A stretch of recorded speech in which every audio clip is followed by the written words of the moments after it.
Yani mehre şey etmek, tenzil etmek, mehrinden kadının mehrini fazla istememek ve onu bir ibra etmek. Yani kadın kendi isteğiyle mehri kendisine bağışlaması lazımdır. Bir kısmını bağışlaması lazım. Sevap kazanır. Ama zorlayıp efendim ile mehrini bana bağışla. Mesela altın almış, altını kendisine eline zorla alıyorsa bu haramdır. Zina son derece şeni bir kötü bir fiildir ve Cenab-ı Allah Celle Celaluhu tanımını Cenab-ı Allah Celle Celaluhu zinayı şey derken tanımında Cenab-ı Allah Celle Celaluhu ve la takrabu zina, zinaya yaklaşmayın Cenab-ı Allah buyuruyor. Müfessirler ittifakla zinaya yaklaşma, sarılma, öpüşme, konuşma, bütün bunları yasaklamışlar. Yani zinaya yaklaşma değil ki zina en son hatta göz zinası, gözle bile başkasının haram olan kadınına veyahut da kızına bakmanın yine haram oluşu o da göz zinasıdır. Göz zinası, el zinası, ayak zinası, zinayı gerektiren yerlere gitmek, el zinası, elini uzatmak, hatta kadınla tokalaşmak bile İslamiyet yasaklamıştır. Yani zinayı gerektiren her türlü davranıştan kaçınmak lazımdır. Hatta bir erkek bir kadınla, yabancı bir kadınla baş başa bir odada oturması yine haramdır. Ve zina malumdur 7 tane büyük günahdan birisi şailir şirkten. Şirk nasıl ki ittaku seb'el mubikat Peygamber Aleyhisselatü Vesselam buyuruyor. 7 tane tehlikeli günahdan kendinizi muhafaza edin.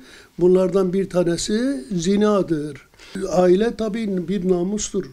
Namus her şeyde yani bütün dinlerde nefsi muhafaza, nesli muhafaza, namusu muhafaza, malı muhafaza vardır. Memleketimizde meydana gelen katil olayları, birbirine öldürmeler en çoğu kadın yüzündendir mesela. Bir kız kaçırma veyahut da başkasının namusuna gitme. Bu sonunda yani insanların birbirlerine düşman olması, birbirlerini öldürmesi bu yönden şey olur, son derece sakıncalıdır.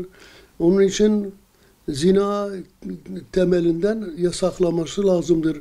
Cenab-ı Allah Celle Celaluhu ve la takrabu zina, bak Cenab-ı zinaya hiç yaklaşmayın buyuruyor.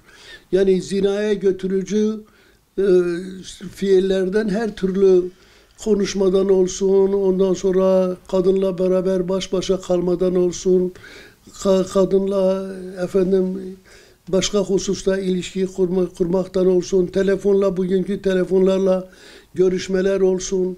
Bütün bunlar aileyi tamamen zerru zeber eder, aileyi temelinden sarsar, insanları birbirine düşman eder, aile içerisinde birçok huzursuzluklar meydana gelir. Zaten evlenmenin Peygamber Aleyhisselatü Vesselam da evlenmeyi emretmiştir. Gençlik döneminde bilhassa gençlik döneminde insanın muhafaza edemediği şeylerden bir tanesi şehvetidir. Şehveti galeyan ettiği zaman başkasının namusuyla tabii ilişki kurmak isterse, kurarsa bir kimse böyle de nesil hem bozulur hem de yeryüzünde fesat ve bozukluk meydana gelir. Onun için gençlerimiz daha evlenme çağına geldikleri anda değil ki artık tahsilini bitirdikten sonra malum evlenme çağı buluğ çağıdır. Buluğ çağına eren her genç evlenmelidir. Evlenmesi lazımdır.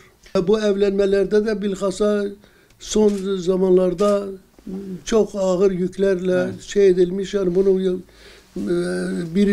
bunun için bir çözüm bulmak lazımdır. Onun için sade bir hayat yaşamak lazımdır.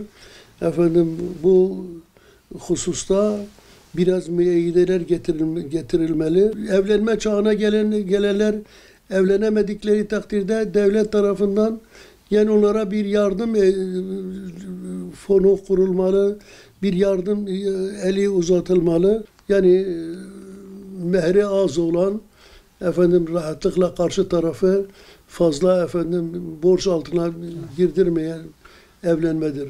Bu borç altına girdiği takdirde zaten evde de huzur olmaz.